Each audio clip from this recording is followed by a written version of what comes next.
Boa noite, boa noite. Sejam todos bem-vindos, sejam todas bem-vindas. Deixa eu só organizar o aparelho aqui. Ok. Mais uma organizada. Sejam todos bem-vindos, sejam todas bem-vindas.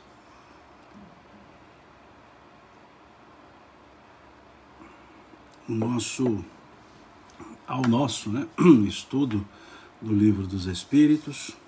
Hoje, dia 31 de março, quarta-feira, nós temos esse hábito do estudo do Livro dos Espíritos, às quartas-feiras, aos domingos. Hoje peço permissão para encerrar um pouco mais cedo, porque às 9 horas eu tenho uma outra live, às 21 horas eu tenho uma outra live, e eu preciso sair um pouco mais cedo para poder entrar na outra sala, na outra live, para fazer os ajustes, Então nós vamos terminar um pouco mais cedo hoje, e no domingo nós continuaremos, o domingo às 10 horas da manhã. Então sejam todos bem-vindos, sejam bem-vindas, e vamos conversar então. Eu pediria ainda licença, pediria ainda uma permissão a vocês para começar a nossa conversa com um parêntese, ou seja, abrir a nossa conversa com um parêntese, ou com dois parênteses, pela data que é hoje, 31 de março. Porque em 31 de março de 1869, nós tínhamos o desencarne de Allan Kardec. Então hoje, 31 de março, nós estamos há 152 anos do desencarne de Kardec. Há 152 anos nós tivemos o retorno para o mundo espiritual daquele que Camille Flammarion chamou de o bom senso encarnado. No seu discurso de sepultamento do corpo de Kardec, Camille Flammarion foi dizer justamente isso, que Kardec era o bom senso encarnado. Então, é importante que para nós espíritas é uma data significativa. Para nós, os espíritas, é uma data que precisa ser pensada. Não no sentido de comemorar, no sentido ritualístico, modista, não. Datas como o desencarne de Kardec ou o nascimento do professor Rivaio de Kardec são datas simbólicas, são datas reflexivas. Porque se hoje nós estamos estudando o Livro dos Espíritos, é porque Allan Kardec, professor Rivaio, ele se dedicou a esse trabalho. Se hoje nós podemos conversar aqui sobre o Livro dos Espíritos, ditado pelos Espíritos, é porque o professor Allan Kardec se dedicou a um trabalho que contou muito com a vontade dele, com a dedicação dele. E isso é que nós devemos, ou é nesse sentido que nós devemos refletir, nesse sentido, porque vejamos, Kardec nos fala aqui no livro Obras Póstumas, num dos seus escritos, escrito em 12 de junho de 1856, 12 de junho de 1856, Kardec falando da sua missão, conversando com o Espírito de Verdade, o Espírito de Verdade diz para o professor Rivaio, para Allan Kardec: não esqueças que podes triunfar, como podes falir. Neste último caso, outro te substituiria, porquanto os desígnios de Deus não assentam na cabeça de um homem. Vejam que ao dizer isso, Obras Póstumas, ao dizer isso ao Espírito de Verdade, pelo Espírito de Verdade, a Kardec, está dizendo a ele que levar o trabalho à frente ou não dependeria dele. E que ele poderia triunfar nesse trabalho, ou seja, lograr êxito, mas ele também poderia falir nesse trabalho. Vejam, então hoje, 31 de março, em que falamos do desencarne, a data de 1869, do desencarne de professor Rivaio, de Allan Kardec, é preciso que nós reflitamos sobre, de fato, a importância do trabalho dele. Por isso, pedi licença para, nessa live de hoje, abrir a live com o parêntese, com os parênteses, Allan Kardec. Eu peço, não falem assim, vamos para as questões. Não falem assim. Vamos conversar um pouco sobre Kardec. Vamos conversar um pouco sobre o bom senso encarnado. Sobre o bom senso encarnado. E vejamos como os espíritos disseram a ele, se ele falisse: outro te substituiria, porque os desígnios de Deus, vejam o que disse o Espírito de Verdade, porque os desígnios de Deus não assentam na cabeça de um homem. Mostrando o quanto Kardec teve a humildade para deixar a obra dos espíritos e não dele. Mas que sem o trabalho organizacional dele, nós não teríamos essa estrutura que hoje nós podemos estudar, que hoje nós podemos criar essas lives chamadas lives de estudo do Livro dos Espíritos. Mais do que entrarmos hoje na questão 456, nós precisamos refletir mais sobre o valor da codificação espírita, sobre o valor daquele que aqui, na Terra, cumpriu a missão daqueles encarregados de revelarem o pensamento espírita. Kardec era da pleiade, sim, do Espírito de Verdade, sem dúvida. Era o que estava encarnado e outros os que estavam desencarnados. É esse grupo que nos trouxe isso. Allan Kardec desencarna em 31/3, como pergunta de Nardes, 31/3 de 1869, há 152 anos. Há 152 anos. E ele, no livro Obras Póstumas, textos dele, já expliquei sobre o livro Obras Póstumas, ele fala da sua missão.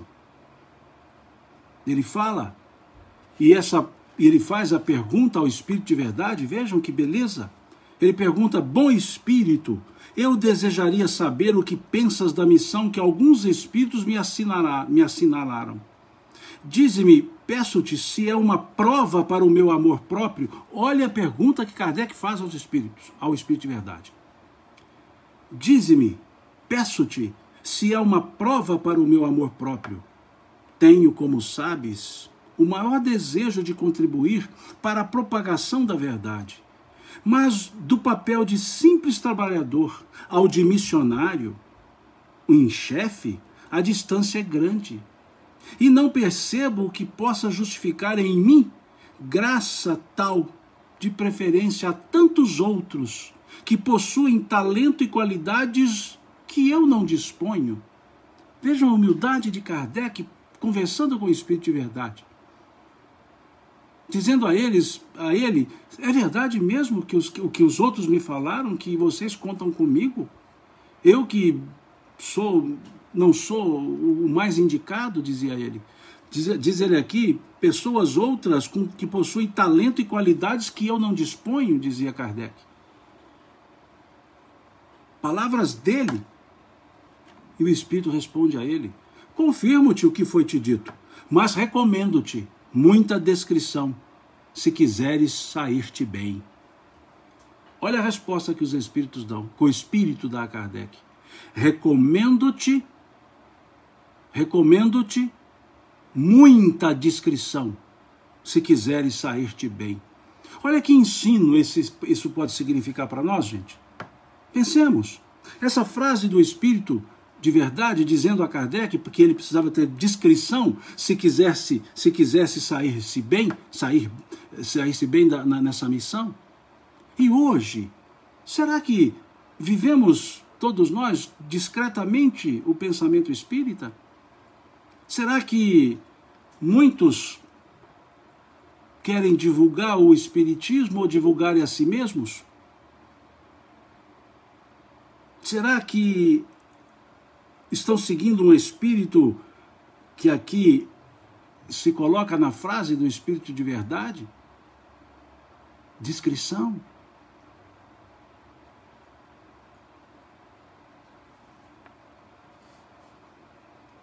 Vejam que eles continuam. Tomarás mais tarde conhecimento de coisas que te explicarão, o que ora te surpreende. Kardec estava começando esse processo. E aí diz o Espírito de Verdade, não esqueças que podes triunfar, como podes falir. Neste último caso, outro te substituiria, futuro do imperfeito, te substituiria, pretérito imperfeito, porquanto os desígnios de Deus não assentam na cabeça de um homem. Dizendo a ele, os ensinos são dos espíritos.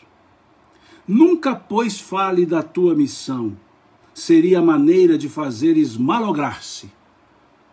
Ela somente pode justificar-se pela obra realizada, e tu ainda nada fizeste. Olha o que o Espírito de Verdade diz a ele. Antes dele começar o trabalho, você não fez nada ainda. Depois que fizer, divulgue a obra, mas até lá, silêncio. Se cumprires, os homens saberão reconhecê-lo cedo ou tarde, visto que pelos frutos é que se verifica a qualidade da árvore. E olha que Kardec volta a perguntar. Nenhum desejo tenho, certamente, de me vangloriar de uma missão na qual dificilmente eu creio. Se estou destinado a servir de instrumento aos desígnios da providência, que ela disponha de mim. Nesse caso, reclama a tua assistência do Espírito de Verdade e a dos bons espíritos, no sentido de me ajudarem e me ampararem na minha tarefa. Olha a resposta do Espírito de Verdade para Kardec. A nossa assistência não te faltará. Mas será inútil se de teu lado não fizeres o que for necessário. Vamos voltar à frase? Nossa assistência não te faltará, mas será inútil se de teu lado não fizeres o que for necessário.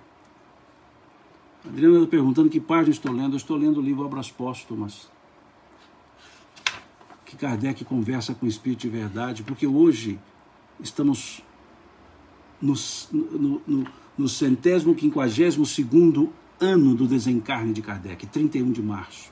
Então eu pedi licença logo no início da live, desculpe os que entraram depois, para que conversássemos sobre Kardec um pouco, para que falássemos sobre Kardec, não que a questão 456, que é o começo do tópico de hoje, mas que falássemos um pouco sobre Kardec. E nada melhor falar do que usando as palavras dele, do que lendo o que ele escreveu, do que lendo como ele conversou com o Espírito de Verdade. Isso para mim é muito significativo. Estamos aqui lendo o que ele, Kardec, escreveu, relatando o que ele conversou com o Espírito de Verdade, da sua missão que levou-nos a poder estudar esse livro, que infelizmente,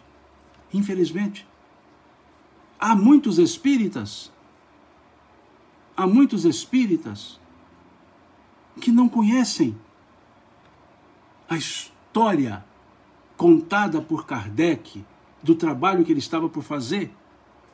Há muitos espíritas que não leram os textos que Kardec escreveu contando isso.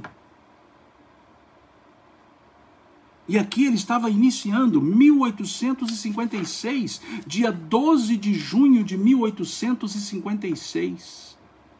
Quase um ano antes dele publicar o Livro dos Espíritos.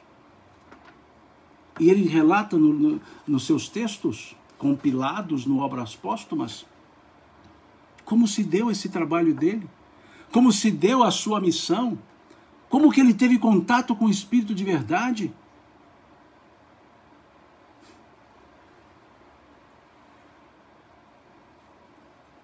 Ele escrevendo.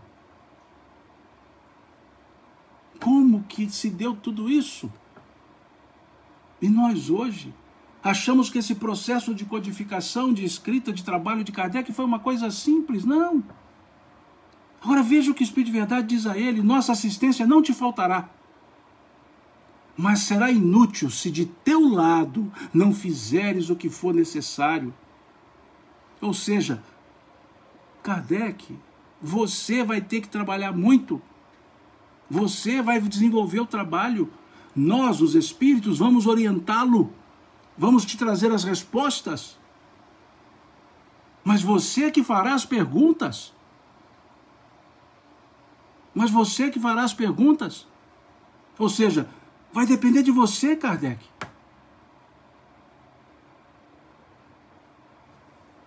A pessoa diz, não localizo. No meu livro, nessa edição da FEB, está na página 344, na edição da FEB. Minha missão é a segunda parte do livro. E segue. Tens o teu livre-arbítrio. Olha o Espírito de Verdade dizendo a Kardec. Tens o teu livre-arbítrio, do qual podes usar como entenderdes. Nenhum homem é constrangido a fazer coisa alguma.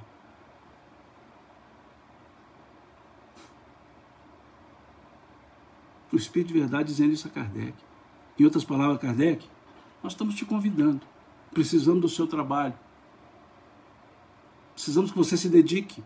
Mas o seu livre-arbítrio é um direito seu. Se você não quiser, tudo bem, disseram eles. Vejam, nenhum homem é constrangido a fazer coisa alguma. E aí Kardec pergunta ao Espírito de Verdade: que causas poderiam determinar meu malogro? Seria a insuficiência das minhas capacidades? Olha Kardec, gente.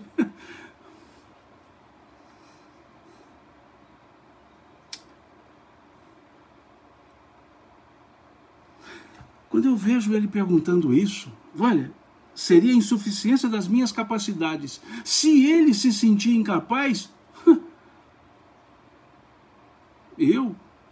mas nem de longe chegaria aqui. E quantos querem saber mais do que Kardec? Quantos querem trazer doutrinas suas como se fossem espiritismo? Se o próprio Kardec trouxe, perguntando, eu não vou conseguir por causa da minha insuficiência das minhas capacidades.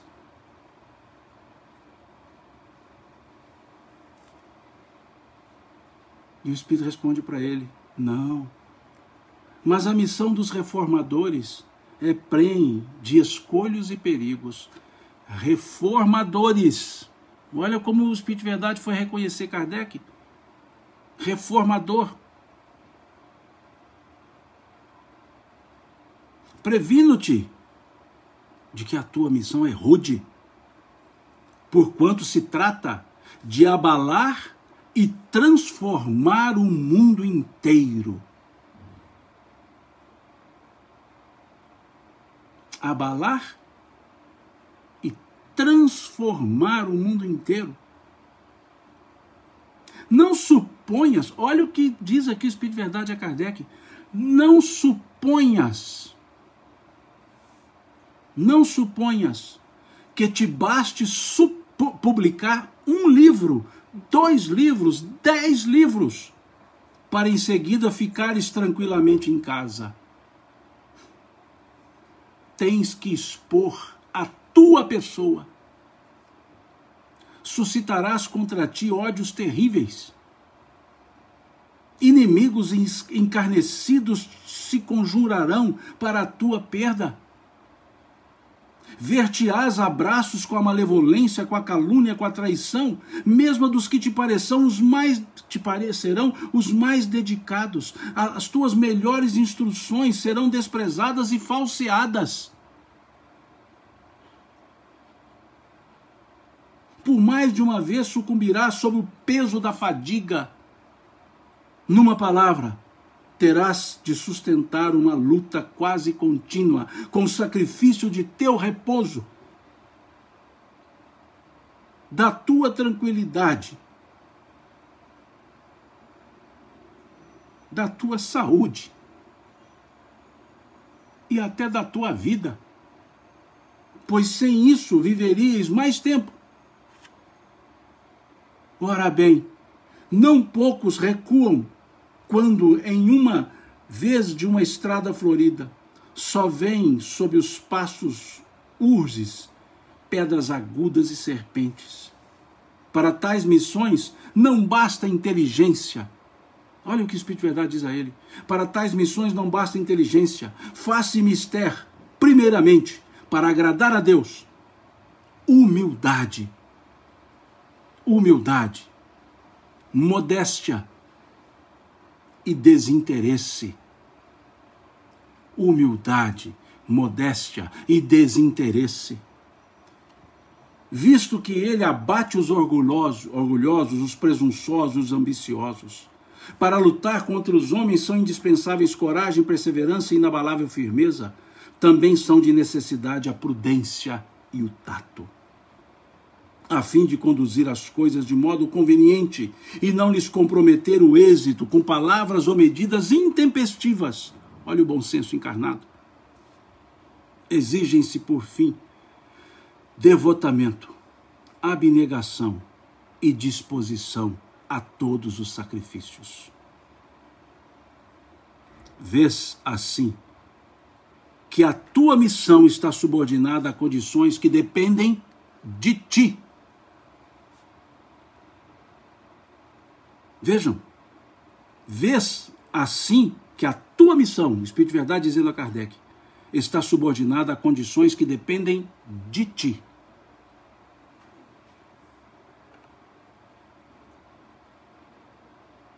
Se depende dele, dependeria dele. Olha o que ele responde, Kardec.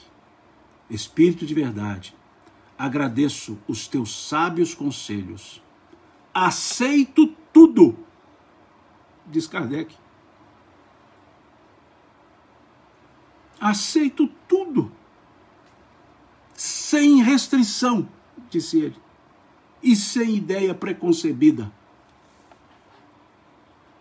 Aceito tudo, sem restrição e sem ideia preconcebida. E segue Kardec. Senhor, diz ele, pois que te dignaste lançar os olhos sobre mim para cumprimento dos teus desígnios, faça-se a tua vontade. Está nas tuas mãos a minha vida, Senhor. Dispõe do teu servo. Dispõe do teu servo. Reconheço a minha fraqueza diante de tão grande tarefa. A minha boa vontade não desfalecerá. As forças, porém, talvez me traiam. As forças, porém, talvez me traiam. Supre a minha deficiência, Senhor. Dá-me as forças físicas e morais que me forem necessárias. Ampara-me nos momentos difíceis e com o teu auxílio e dos teus celestes mensageiros, tudo envidarei para corresponder aos teus desígnios.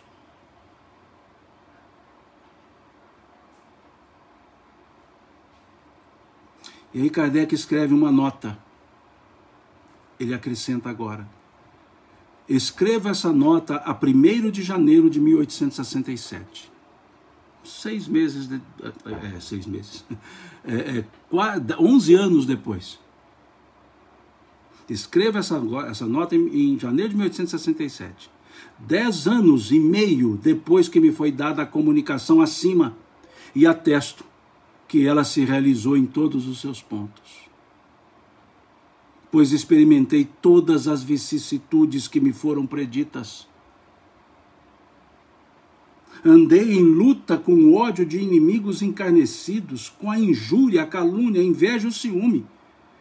Libelos infames se publicaram contra mim, as minhas melhores instruções foram falseadas, traíram-me aqueles em quem eu mais confiava, mais confiança depositava, pagaram-me com a ingratidão aqueles a quem prestei serviços.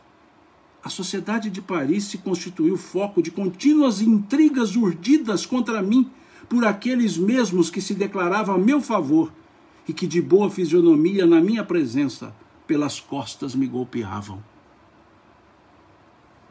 Disseram que os que se me conservavam fiéis estavam a minha soldada e que eu lhes pagava com dinheiro que ganhava do espiritismo.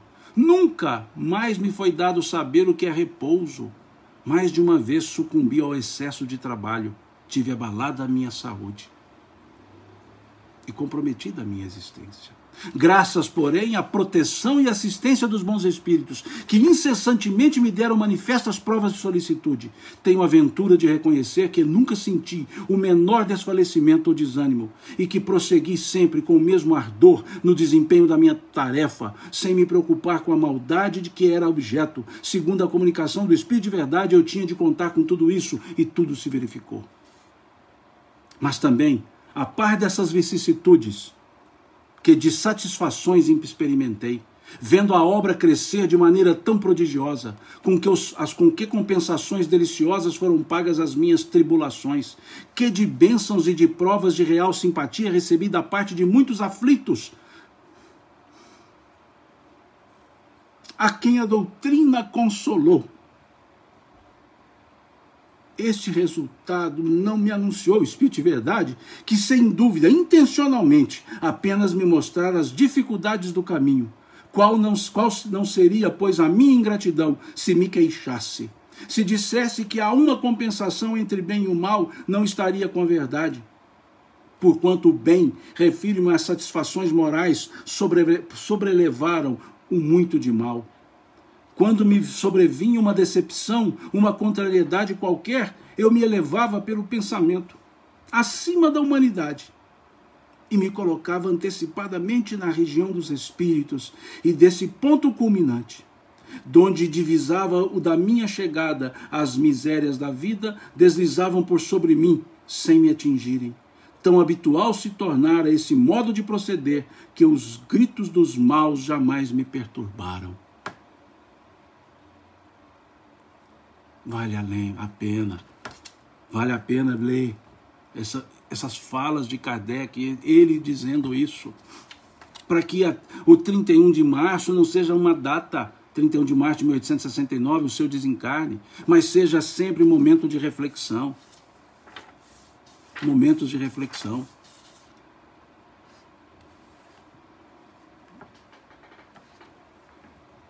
O encontro dele com o Espírito de Verdade, não vou ler, ele relata aqui sobre o guia espiritual.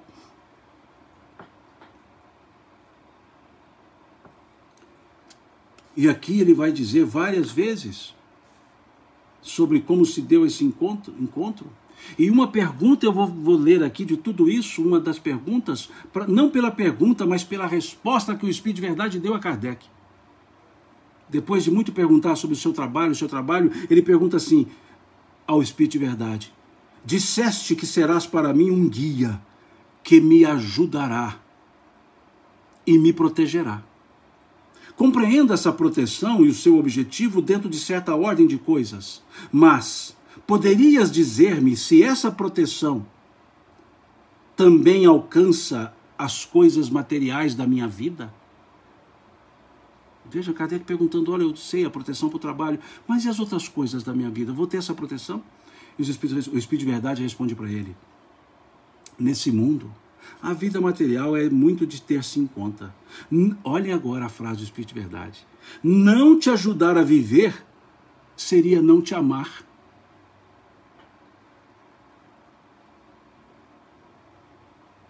Ouvi isso do Espírito de Verdade, gente. Veja com a profundidade disso.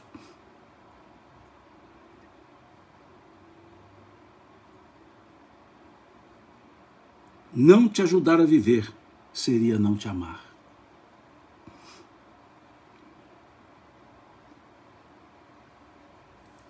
E ele segue tudo aqui.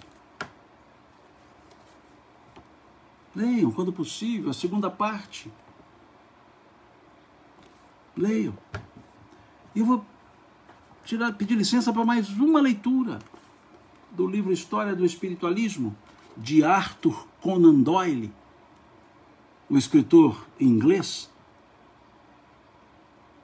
Arthur Conan Doyle, traduzido por Herculano Pires, desculpa, por Canuto de Abreu, e com o prefácio do Herculano Pires, História do Espiritualismo, de Arthur Conan Doyle. No capítulo que ele fala do espiritualismo na França,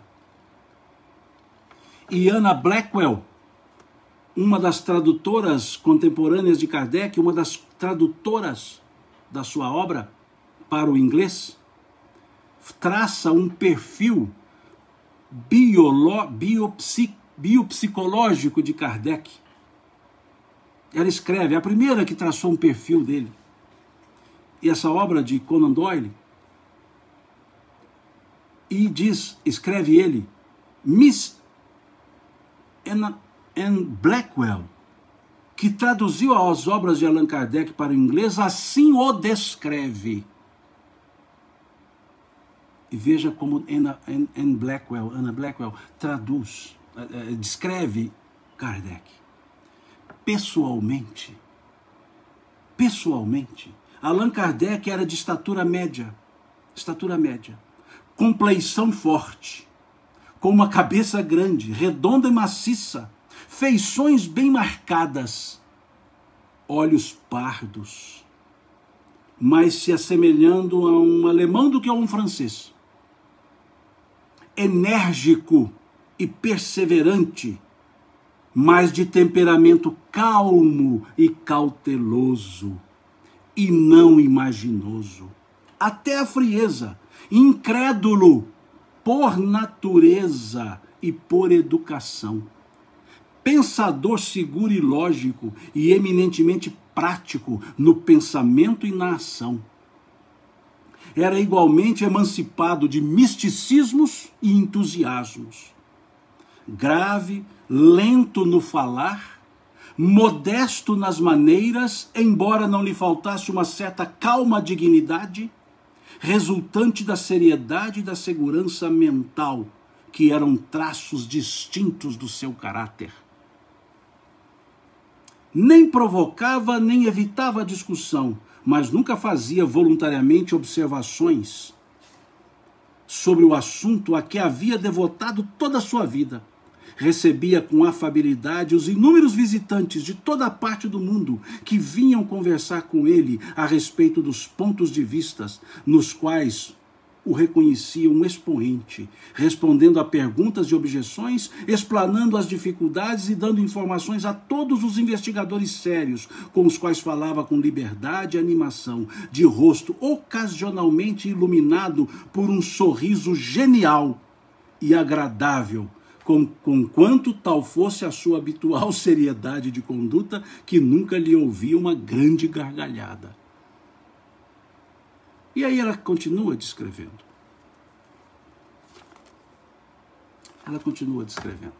Que não vou continuar.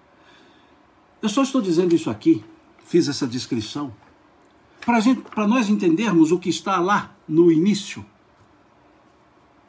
da missão que ele escreve no livro Obras Póstumas, quando pela primeira vez o senhor Fortier lhe procura, procura Kardec, dizendo a ele: professor, as mesas andam, se movimentam sozinhas.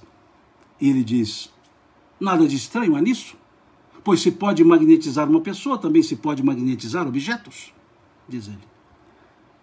E aí o Sr. Fortier diz, mas as mesas falam, elas respondem perguntas. E Kardec diz assim, provai-me que as mesas têm cérebro para pensar, nervos para sentir.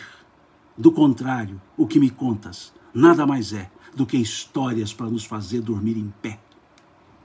Vejo um homem frio ali, cauteloso, ou seja, incrédulo por natureza e sistema, por natureza e educação. Olha, dizendo, para mim isso é história para fazer dormir em pé. Um ano depois ele encontra com o Sr. Calotti. Um ano depois, 1855, ele se encontra com o Sr. Calotti. E o professor Calotti diz a ele que as mesas se movimentavam por obra dos espíritos. E Kardec já ficou curioso. No ano seguinte, 1856, com o Sr. Partier, ele vai à casa de Madame Plaine-Maison e vê as mesas se movimentando. Percebe as mesas respondendo. Percebe a cesta de vinho e com a pena, com lápis escrevendo. E ele havia dito lá atrás, que eram histórias para fazer dormir em pé, diz, enquanto todos se divertiam com aparentes futilidades, eu entrevia naquele fenômeno a manifestação de uma lei da natureza que a humanidade sequer sonhou em conhecer e me propus a estudá-la. Da mesma forma que 2 anos antes ele disse isso para estudar. Enquanto todos se divertiam com aparentes futilidades, eu entrevia naquele fenômeno a manifestação de uma lei que a humanidade sequer sonhou conhecer e me propus a estudá-la. É a primeira parte da minha missão dele, lá da segunda parte do livro Obras Póstumas. E Kardec, encerrando, porque daqui a pouco eu entro numa outra live e já estão me ligando aqui dizendo que eu estou atrasado para entrar na outra live. E Kardec fez tudo isso com o apoio dos espíritos, sim. Mas ele teve um apoio. Ele teve um apoio incondicional de um outro espírito tão elevado quanto, que estava em Gabrielle Boudet, sua esposa.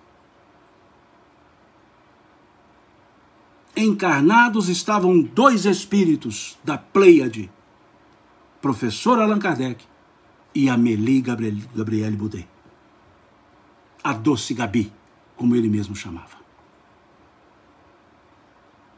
Quando falamos Kardec,